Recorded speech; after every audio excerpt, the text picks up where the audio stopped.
ब्रह्ममुरारिसुराचितलिङ्गं निर्मलभासितशोभितलिङ्गं जन्मज दुःखविनाशकलिङ्गं तत्प्रणमामि सदा शिवलिङ्गम्।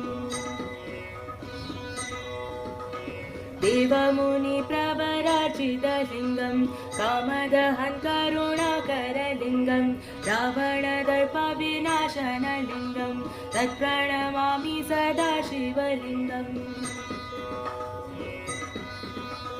सर्वसुगन्धिसुलेपितलिङ्गं बुद्धिविवर्धनकारणलिङ्गं सिद्धसुरासुरवन्दितलिङ्गं तत्प्रणमामि सदा शिवलिङ्गम्।